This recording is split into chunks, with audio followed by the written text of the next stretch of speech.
Bill Maher had Boris Epstein, if I'm pronouncing that correctly, on his show. And Boris was a Trump campaign official. And they're going to discuss Russia here. And I want to explain how Bill Maher is basically like a caricature of the arguments from corporate Democrats on the issue of Russia. He drank the Kool-Aid completely, and his arguments have a giant hawkish undertone, and they make no sense, and they're not based on evidence, and all that stuff. So let's watch, and then I'll explain.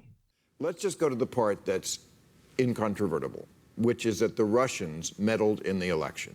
All 17 of our intelligence agencies say that. You would agree to that, right? Well, Come on. We can get into the back and forth and into the minutia of that letter you're talking about, because the 17 agencies you're talking about. 17 agencies have said Russia did. So do you think the president didn't win the election? Answer my question first. All 17 of whose side are you on? I'm on America's side. Okay, but then all of our intelligence agencies say this. You don't back them up? So there's a special counsel, and the special counsel will come out with an answer, and I'm confident that it'll show that there was no, just like the president said, no collusion. Now, whether Russia tried to meddle, I specifically said this is not collusion question. Right. This is the part that's not controversial. So this is the meddle question. Meddling. Russia meddled in our election. Please admit that. You'd have to ask Russia whether they tried. Oh, for fuck's sake. How would I know? Okay, but then you're like your boy Trump, you're saying you don't believe our intelligence agencies. No, what I'm saying is this. Well, you don't. The president. Well, let me answer. This is what they say. The president won the election fair and square. That's not the point or the question. Whether there was an attempt at meddling, again, how would I know? You're asking me if that's because our intelligence agencies, all of them, say there was.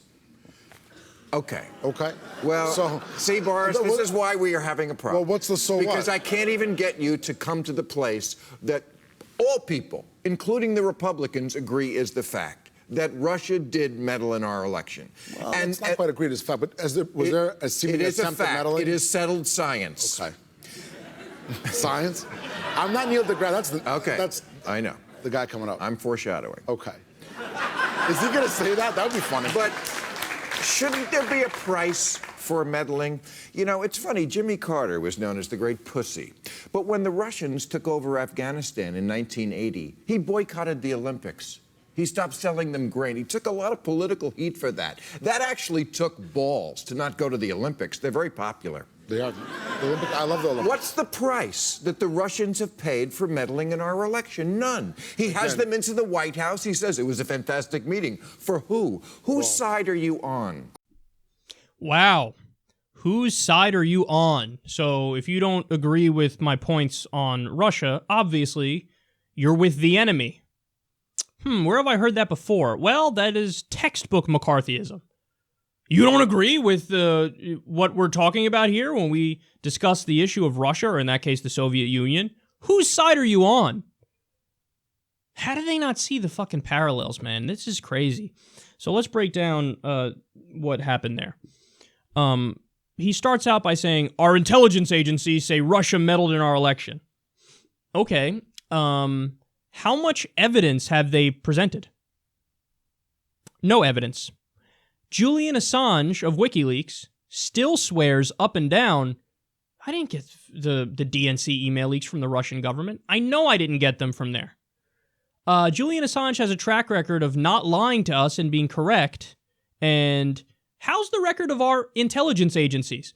Bill Maher, who's one of the main characters who talks about, how shitty our intelligence agencies were under George W. Bush and how they always lie to us. Now, all of a sudden, he's like, what do you mean? That's gospel. And also, when he says there's meddling, Russian meddling in our elections, why don't they ever, explain more about that? Why don't they ever extrapolate there and say, well, here's what I mean by that? Because they can't say actual hacking, like, hey, they hacked the vote. They used to say hacking all the time and give people the impression Russia hacked the voting machines and changed the election so Trump would win. They used to say hacking. Then that was too obviously hacky. Forgive the double phrase there. So then they changed it to meddling. Well, what does meddling mean? How did they allegedly meddle? The worst charge against them is maybe they gave the DNC emails to WikiLeaks and then WikiLeaks ran them. So, Bill, if that's the case, what you're reading is accurate DNC emails.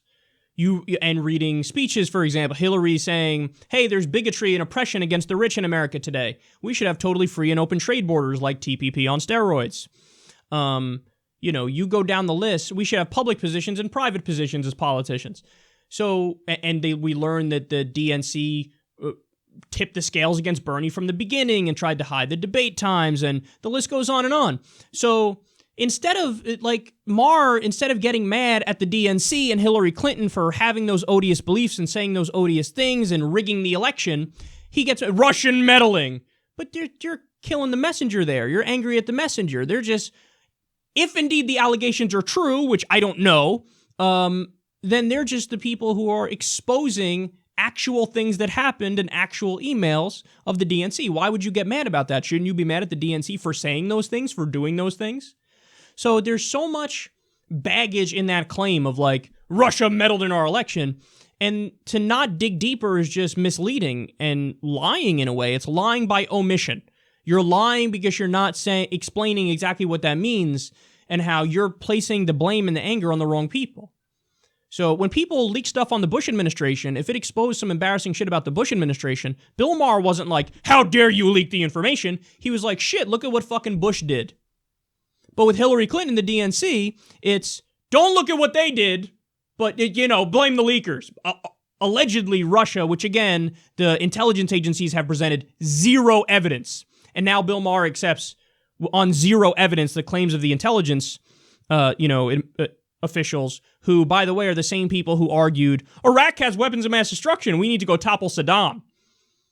Bill Maher is one of the strongest against the Iraq war. Now, all of a sudden, the same people who pushed us into that, he's like, no, I believe them completely.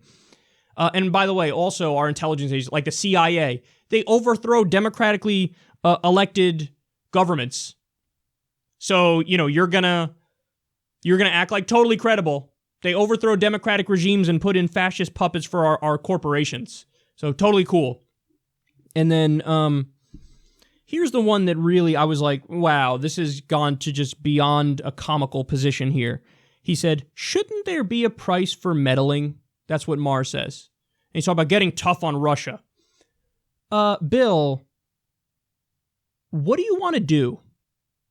I genuinely am asking that. Like, what do you want to do? Shouldn't there be a price? Okay, the price of what? Because we already have sanctions on Russia. They're already there. We already killed their oil deal with Exxon, for example. Multi-trillion-dollar deal. We killed that deal. And Trump upheld that we're killing that deal, even though we put Exxon CEO as Secretary of State, Rex Tillerson. So no oil deal. There are sanctions over Crimea, among other things. And also, Trump bombed their ally, Assad, twice. So there's been no policy done that is kind to Russia in any way. And we have sanctions on them, and we're already punitive against them. So you say, what price have they paid? My question to you is, what do you want to do to them?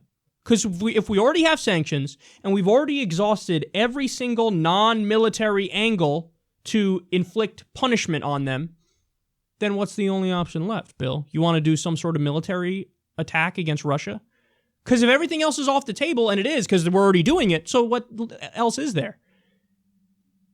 So Bill Maher, Mr., I'm against war, liberal, progressive over here, is all of a sudden hawkish, just like Rachel Maddow on Russia. Rachel Maddow, strong progressive. Remember that segment that she did where she said, if Trump decides to take NATO troops off of Russia's border, that somehow proves that Vladimir Putin has like a pee-pee tape on him. So now Rachel Maddow, Miss Progressive, is all of a sudden saying it's a bad idea to take NATO troops off of the border with Russia. I thought we were supposed to be anti-war. I thought we were supposed to be not in favor of escalating conflicts. I thought we were supposed to be for peacefully negotiating stuff on the left. No, but if it means you can make a hacky political point against Trump, all of a sudden I'm in favor of NATO troops on the border. And now Bill Maher, similar thing. What price have they paid? What do you want them to do? We've done everything but a war against them. Is that what you want, Bill? This is hysteria on another level, man. That's what it is. And even the strongest claims made against Russia. Oh, he's Vladimir Putin's puppet, and he's going to do Russia's bidding. Okay, name what he's done that's helped Russia. I'll wait. There's nothing. So, but there are, like with Turkey, Michael Flynn, his official, his advisor, took $500,000 from Turkey and axed a deal that would have had the Kurds take Raqqa, which was the capital of ISIS, is the capital of ISIS, because Turkey didn't want that. There's your scandal right there. Trump registered 8 new businesses in Saudi Arabia during the campaign, and he just gave them a $400 billion deal. There's your scandal. He did 8 new businesses in their country, and now he's doing something that benefits them. And that's not even, that's not based on the merits, and should we actually help Saudi? Because the answer is, of course, no. We shouldn't fucking have such a close relationship with them. But Trump does favors for them after registering businesses there, and nobody says, Saudi Arabia scandal. Nobody says that. The world makes no sense. They focus on all the wrong things, and Bill Maher has become an absolute pathetic joke.